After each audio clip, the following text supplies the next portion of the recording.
Welcome to another episode of Otaku Don. I'm the host with the most, aka Sleepy Melbourne, in the building. Just Charles is here, and this is the regular show. What up? We're here reviewing chapters 6 through 10.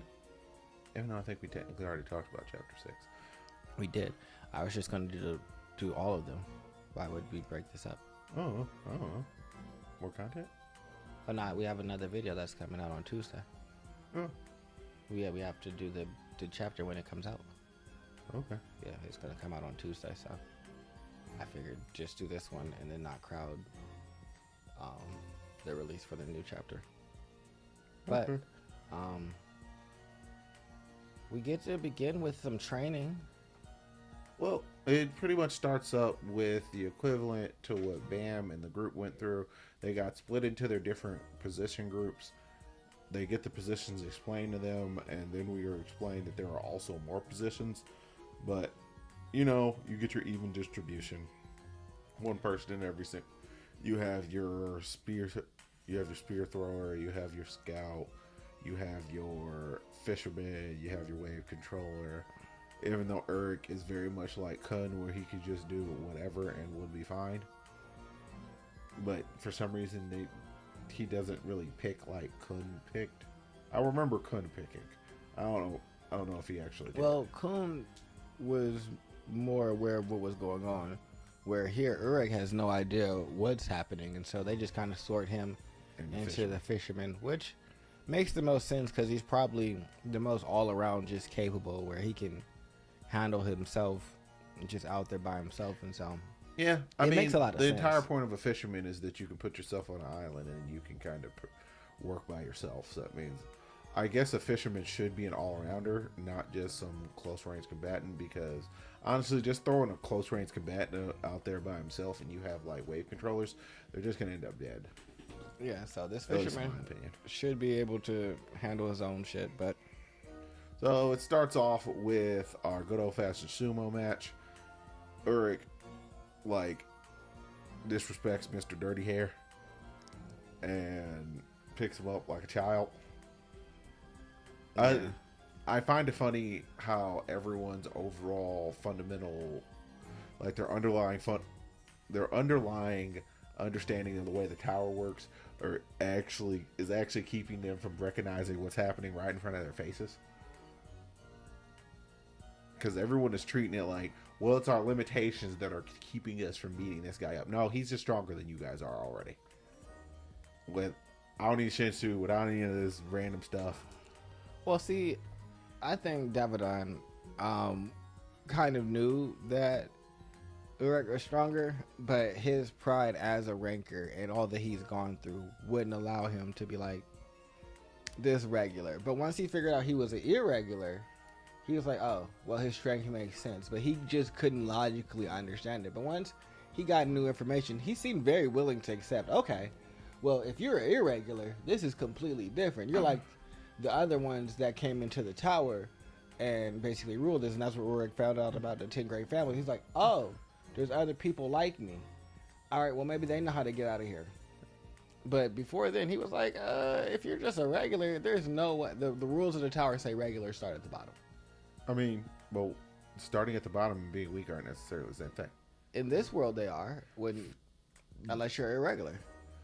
I mean, I wish there was some other weird breaching experience to happen, that someone else who starts at the bottom of the tower was just as strong as an irregular. It's just like, no, I'm a regular. I'm just as strong as an irregular. And then what do you do with that? I'm just a large proponent of accepting things for what they are. I see someone who is strong, regardless of circumstances. Doesn't matter if they're irregular, whatever. Yeah. They're stronger than I am. No, it does matter. Because I need to live. I mean, but you would probably still want to understand things. Like, if someone was floating. They're floating. Yeah, but you would want to understand why gravity doesn't affect them.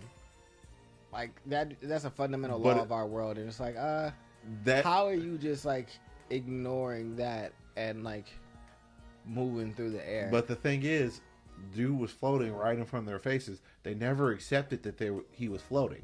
You know, the first thing about understanding about like, oh, the first thing they would have to do is accept that they were stronger like this person was stronger than them. Well, if I'm held back from using my strength because the administrators don't allow rankers to use their strength against regulars, and you maybe have some special skill as a regular that helps you if I'm not actually trying, then yeah, I'm going to not necessarily believe that you're stronger than me until I get the okay from the administrators to be able to use all of my skill and power. And then it's like, all right, well, let me see. Does it? But I mean, that's another thing. Because I started, you started handicapped.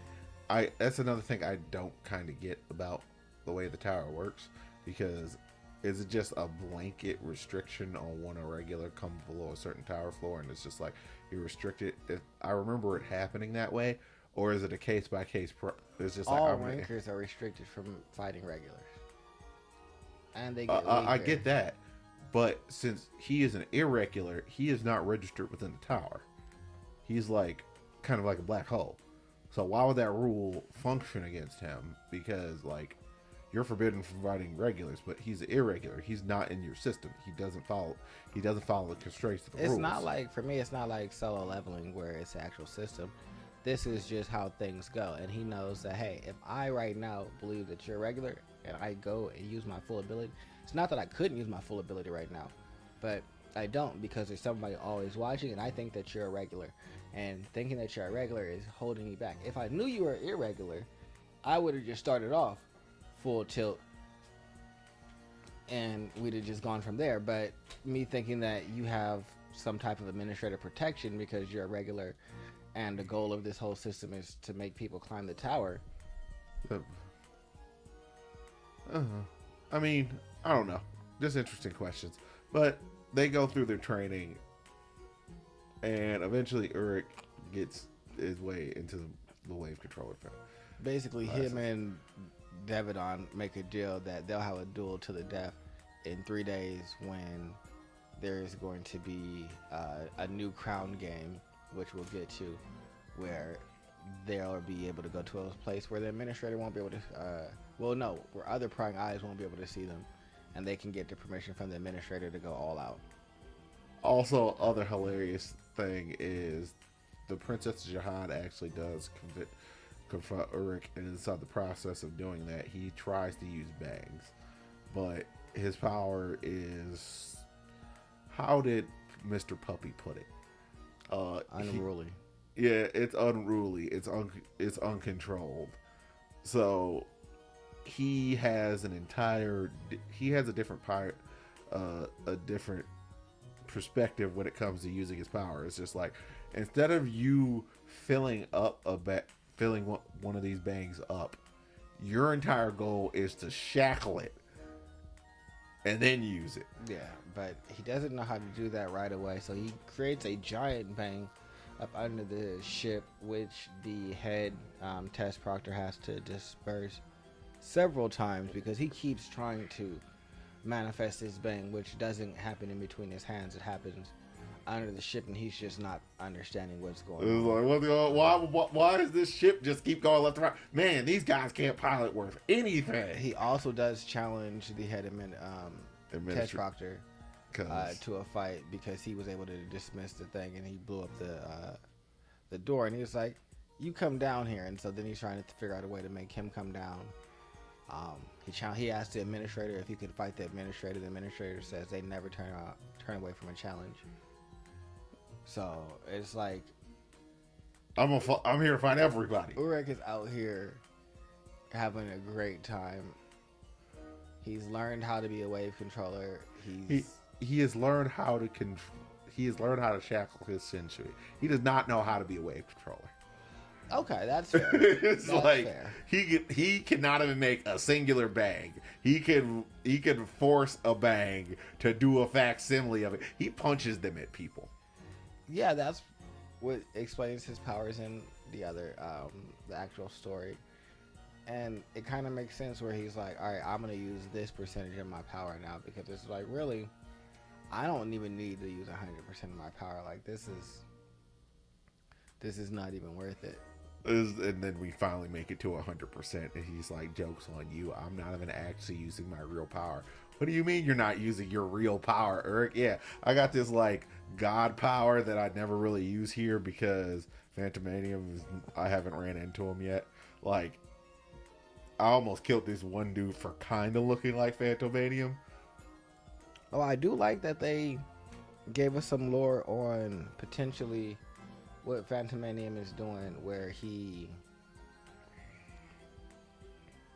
basically is like orchestrating things from the shadows, and I think he's a part of like why there's so much misery and like darkness inside of the tower.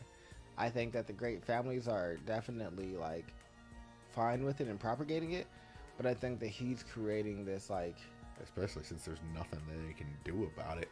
yeah, but I don't think that they know. I think he's doing it from the shadows. I think once he realized that this is like an infinite castle and he was away from what he thought was Urek and the light, this became like his new kingdom, and he was really like just letting off stuff, because you get the woman talking about waking up the one queen, the new queen of the tower, because of Phantominium. And so it's like, all right, you have some other designs, and I wonder where that leads to in terms of like present day, or where that led to, and like I mean, Uruk is still trying to leave. I don't think Phantomanium is still inside the tower.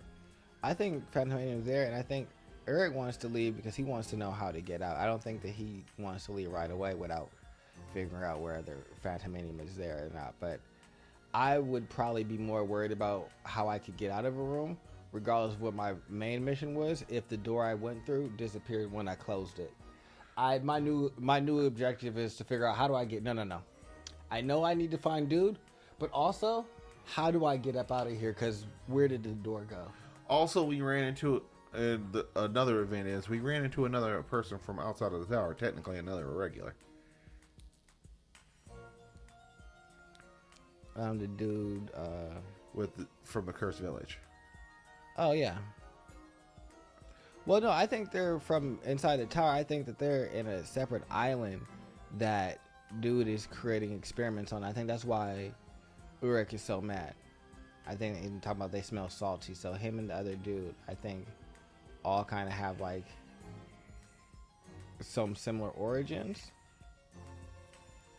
And that head test administrator, he's a psycho and is doing something like messed up to them. I have never found a test administrator who wasn't kind of a Even kill. Psycho. She ran her floor pretty cool. Ooh. Even kill. Even kill? The one that could turn into the fire ape, I believe. She wore the green beret outfit. And she was pretty straightforward. Just do the shit and don't fuck around on my floor. I'll give you that one. Yeah, she's the only one. But it's just like it's not like they're out here running around all over the place. No, they're all weird. Yeah, they're mostly weird. That's just the only one that I can think of. But we do get them starting the crown game, where they are put into a perilous situation where the main test guy decides that he's going to use this Mother Dolphin's main location as the test site, which is one of a boss level creatures that a team of rankers would have to fight. Luckily, Uruk there punches her in the face and lets her know that he is the strongest in the area. I am the alpha now. So she goes and continues her search for whatever she's looking for. And Uruk is following her because he needs to know what's going on, and also needs the crown that she's wearing on her head. Why does he just snatch the crown off her head? Well, I think he's more interested about where she's going and like what caused her to be like so interested in that. And so I think he thinks it's something nefarious, which is what I think. I think they stole her baby. Like, I don't even know if she has a baby, but I decided that she might. So I think they stole it. I mean, there's already enough dolphins running around. Yeah, and she's a part of the ecosystem. You know what's crazy? What? I was watching this happen, and I was like, what's happening with the screen? Not realizing that my hand has just been resting on the mouse this whole time, and when I'm moving, it's doing stuff. That's fair. All right, well, I don't have more for this unless you do. Well, anything else interesting happens? Oh, they do actually do their little scrappy scrap. And Uruk wins because he starts just throwing shit to it. what's his face. Oh yeah, no, he beats up Davidan, but Yeah, but I poor thought Da- that was apparent. We all knew he was stronger. I'm sorry I didn't tell you that, guys. Yeah, definitely beat him up. That was washed him and the Princess of Jihad. They should leave him alone. Well, the Princess of Jihad is already stupid. She's already a regular. No, there's something wrong with her. She has a special ability, but she's still not a match for him. Like, he still be like, he's like, I really don't want to fight you because you're a lady. Well, But I don't think Uruk is a tier breaker. He doesn't actually fit within the power of the tower just naturally, just because of the fact that, like, he just doesn't, like, he has abilities that aren't sensu related. oh yeah, no, I fully aware and agreeing with that. I just was saying, I feel like he could probably walk up and put, like, he just doesn't make any sense. That was the most hilarious part of it, because dude tried to take him down and it's just like, oh, I'm stronger than you are. What are you doing? I wonder if his rank is considered based on his sensu use inside of the main story, where he's at in terms of like the tower ranking. Because like, I wonder what his rank would be if he used like his god power. Like, would he be number 1? Oh, he'd probably be number 1. There's a reason why Phantomanium was running. Isn't Phantomanium above Jihad? Yes. So it's just like, if Phantomanium was running from him, I mean, that's fair. it's just, so he's probably just, there's a reason why everyone just kind of leaves him alone. Yeah. But I guess